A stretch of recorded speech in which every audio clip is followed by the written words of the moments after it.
নাহমাদুহু ওয়া নুসাল্লি আলা রাসূলিল কারীম। বিসমিল্লাহির রহমানির রহিম। বছরের বয়সের একটা মেয়ে তার পড়শির দ্বারা হত্যা, নির্মমভাবে হত্যা, অবর্ণনীয় শিরোচ্ছেদ করা হয়েছে। কত জঘন্য সে! এই ধরনের জঘন্য অপরাধ করার পরেও এখনো পর্যন্ত তার কোনো বিচার হচ্ছে না এবং তাকে হেফাজতে নেওয়া হয়েছে। হেফাজত মানে কি? তার কোনো বিচার হবে, যেটা আমরা এই পর্যন্ত দেখে আসতেছি। বহু হত্যাকাণ্ডের আসামি পার পেয়ে যায়, অপরাধীর কোনো বিচার এই দেশে হচ্ছে না। এরকম অগণিত হত্যাকাণ্ড ঘটেছে এই দেশে, যার কোনো বিচার আজ পর্যন্ত হয়নি। তেমনিভাবে আমাদের নরসিংদীতে আমরা দেখছি দিনে দুপুরে মার্ডার করছে।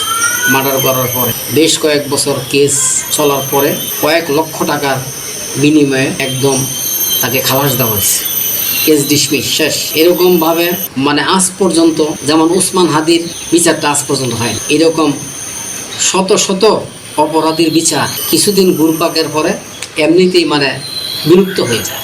এগুলির কোনো বিচার আমরা দেখছি না, হইতেছে না বিচার।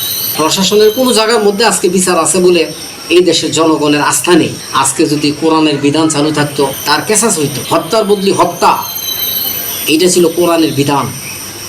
আর এই ধরনের কোরআনের বিধানের উপরে যখন ওনাকে রায় কার্যকরী হইতো, তাইলে এই দেশে আর একটা হত্যাকাণ্ড সংঘটিত হইতো না। কিন্তু আমাদের দুর্ভাগ্য, এই দেশের কিছু সুশীল সমাজ, সুশীল বইলা খ্যাত এই ধরনের লোকদের কারণে এরা কোরআনের আইন চায় না।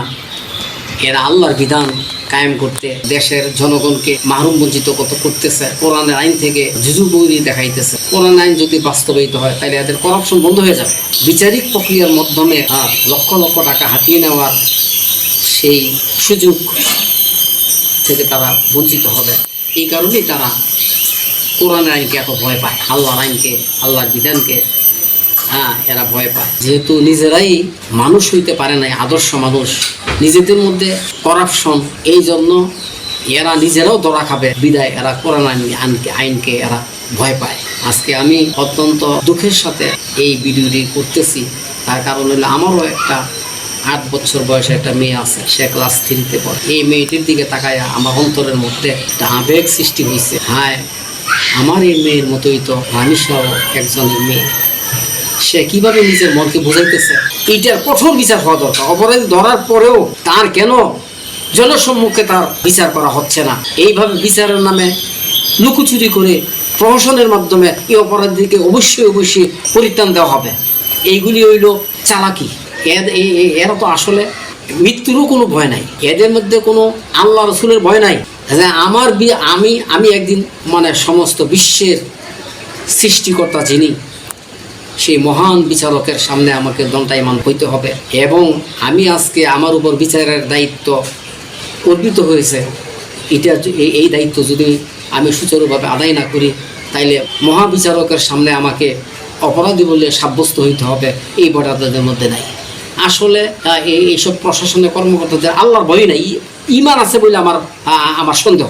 আজকে দেশের হাজার হাজার মানুষের দাবি, প্রাণের দাবি, এই সব হত্যাযজ্ঞের বিচার করার জন্য, কিন্তু প্রশাসন নির্বিকার, কিছু বাহানা করে, কিছু দৈরা ফইরা যদি বড় জোর বেশি চাপে জনগণের চাপ পরে, তাইলে তারা হেফাজতে নেয়। হেফাজতে কতদিন পরে বক্কর চক্কর করে তারা ছেড়ে দেয়, বাস।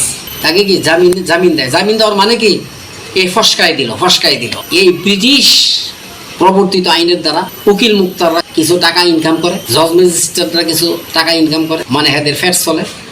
কিন্তু প্রকৃতপক্ষে এই দেশের জনগণ কোনো বিচারই পায় না। আল্লাহ পাক এদেরকে হেদায়েত দান করুন। ওমা আলাইনা ইল্লাল বালাগ।